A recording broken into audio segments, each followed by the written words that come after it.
திமுக தலைமைக்கு மிகப்பெரிய அளவில் அதிருப்தியை ஏற்படுத்திய தேமுதிக பொதுச் செயலாளர் பிரேமலதா விஜயகாந்த் ஒட்டுமொத்த திமுக கூட்டணியையும் அதிர்ச்சிக்கு உள்ளாக்கியே இருக்கிறது. மிகுந்த கோபத்திற்கு உச்சத்துக்கே சென்ற ஸ்டாலின், ஒன்னெல்லாம் கூட்டணியில் ஏற்றுக்கிட்டதுக்கு எனக்கு மேடையிலேயே என்னை வைத்து கொண்டே எனக்கே ஆப்பு சீவி விட்டாயா?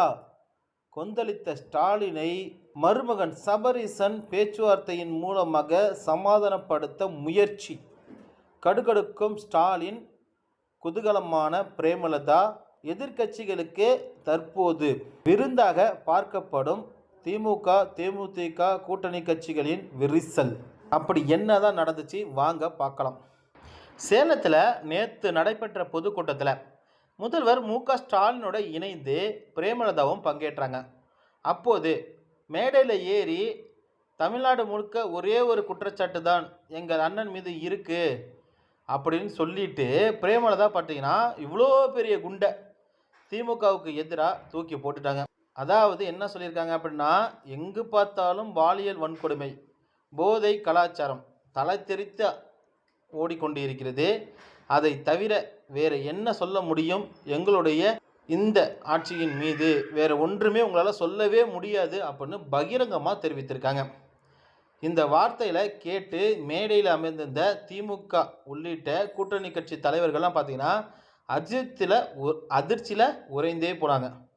முதல்வர் ஸ்டாலின் தொடர்ந்து சட்டம் ஒழுங்கு சீர்குலைந்து விட்டது என்று எதிர்கட்சிகள் மீது பொய் பிரச்சாரம் செய்வதாக கூறி வந்த நிலையில் தனது கூட்டணி கட்சி தலைவரே தாம் மேடையில் இருக்கும்போதே இத்தகைய குற்றச்சாட்டை முன் வைத்தது பெரும் தர்ம சங்கடத்தை தான் ஸ்டாலினுக்கு ஏற்படுத்தியே இருந்தது.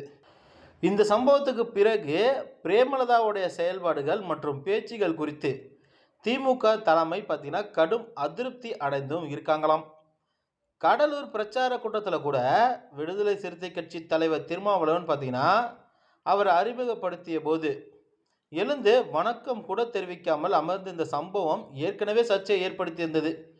திமுக கூட்டணியில் கடைசியாக இணைந்த தேமுதிகவுக்கு 10 சட்டசபை தொகுதிகள், ஒரு ராஜ்யசபா எம்பி பதவியும் வழங்கப்பட்டு இருக்கக்கூடிய நிலையில் பிரேமலதாவோட இந்த பேச்சு கூட்டணிக்குள்ள பெரும் சலசலப்பையை ஏற்படுத்தி இருக்கிறது. இந்த விவகாரத்தை தொடர்ந்து நேற்று சேலத்தில் பிரேமலதாவை முதல்வர் ஸ்டாலின் மருமகன் பார்த்தீங்கன்னா சபரீசன் சந்தித்து பேசியும் இருக்காரு.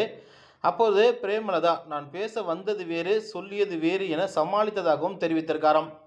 எப்படி இருந்தாலும் திமுக தலைமை இந்த சம்பவத்தை மிகவும் தீவிரமாக எடுத்துக்கொண்டு இருக்கிறது.